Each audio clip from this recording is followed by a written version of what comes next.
காலை நேர பிரதான செய்திகளின் ஊடாக நர்மதா சிறில் முதலில் தலைப்பு செய்திகள். ஓய்வூதியம் பெறுவதில் ஏற்படும் தாமதங்களை தவிர்க்க விசேட இணையவழி செயலமர்வு. சிறுபோக நெல் கொள்முதல் ஜூலை 15 முதல் ஆரம்பம். ரூபாய் 16 பில்லியன் ஒதுக்கீடு.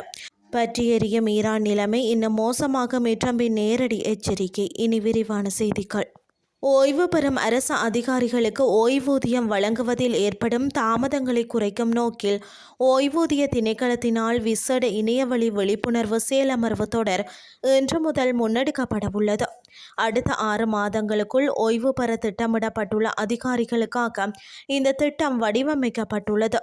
இதன் மூலம் ஓய்வூதியத்தை பெறுவதற்கு தேவையான நடைமுறைகளை முன்கூட்டியே பூர்த்தி செய்வதற்கும் உரிய காலத்தில் ஓய்வூதிய பயன்களை பெற்றுக்கொள்வதற்கும் தேவையான வழிகாட்டல்கள் இந்த அமர்வுகளில் வழங்கப்படும். ஒவ்வொரு அரசு அதிகாரியும் தாமதமின்றி ஓய்வூதியத்தை பெறுவது அவர்களின் உரிமையாகும் என பொது நிர்வாகம், மாகாண சபைகள் மற்றும் உள்ளூராட்சி அமைச்சு தெரிவித்துள்ளது. ஓய்வு பெறும் அதிகாரிகள் தமது ஓய்வு கால வாழ்க்கையை எவ்வித சிரமங்களுமின்றி தொடங்குவதற்கு இந்த முயற்சி பெரிதும் துணை புரியும் என எதிர்பார்க்கப்படுகிறது. இந்த வருட சிறுபோகத்திற்கான நெல் கொள்முதல் நடவடிக்கைகளை எதிர்வரும் ஜூலை 15ஆம் தேதி முதல் துரிதமாக ஆரம்பிக்க நெல் சந்தைப்படுத்தல் சபை நடவடிக்கை எடுத்துள்ளது. இந்த நெல் கொள்முதல் பணிகளுக்காக திரைசேரியினால் 6 பில்லியன் ரூபாய் நிதி நேரடியாக நெல் சந்தைப்படுத்தல் சபைக்கு வழங்கப்பட்டுள்ளது. இது தவிர சிறு மற்றும் நடுத்தர அரிசி ஆலை உரிமையாளர்களின் பணிகளை ஊக்குவிக்கும் வகையில் அரச வங்கிகள் ஊடாக மேலதிகமாக 10 பில்லியன் ரூபாய் கடன் தொகையும் ஒதுக்கப்பட்டுள்ளது.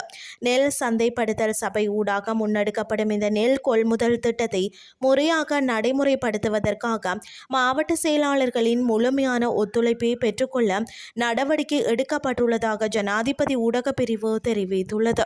இனி வெளிநாட்டு செய்திகள். சர்வதேச நீர்வழியில் ஈரான் மேற்கொண்ட அத்துமீறல்களுக்கு பழிவாங்கும் நடவடிக்கையாகவே தற்போதைய தாக்குதல்கள் நடத்தப்படுவதாக ஜனாதிபதி டொனால்ட் ட்ரம்ப் தெரிவித்துள்ளார். அவரது உத்தியோகபூர்வ எக்ஸ் தள பக்கத்தில் அவர் இதனை சுட்டிக்காட்டியுள்ளார். மேலும் தெரிவித்த அவர், ஈரான் நேற்று சர்வதேச கப்பல்கள் மீது நடத்திய குண்டுவீச்சு தாக்குதலுக்கு பழிவாங்கும் நடவடிக்கையாகவே இந்த சமீபத்திய தாக்குதல்கள் தொடுக்கப்பட்டுள்ளன என தெரிவித்துள்ளார். அத்தோடு இத்தகைய ஆக்கிரமிப்பு நடவடிக்கைகள் மீண்டும் தொடருமானால் நிலைமை இன்னும் மோசமாகும் எனவும் அவர் குறிப்பிட்டுள்ளார்.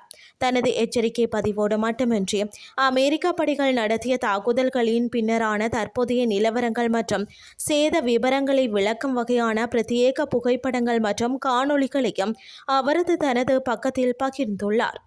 இதன் மூலம் அமெரிக்கா மற்றும் ஈரானுக்கு இடையே அண்மையில் எட்டப்பட்ட தற்காலிக போர் நிறுத்த உடன்படிக்கை அதிகாரப்பூர்வமாக முறிந்துள்ளதை ட்ரம்ப் உலக நாடுகளுக்கு உறுதிப்படுத்தியுள்ளமை குறிப்பிடத்தக்கது. இத்துடன் செய்திகள் யாவும் நிறைவடைகின்றது. அடுத்த இரவு 8:30 எதிர்பாருங்கள். நன்றி.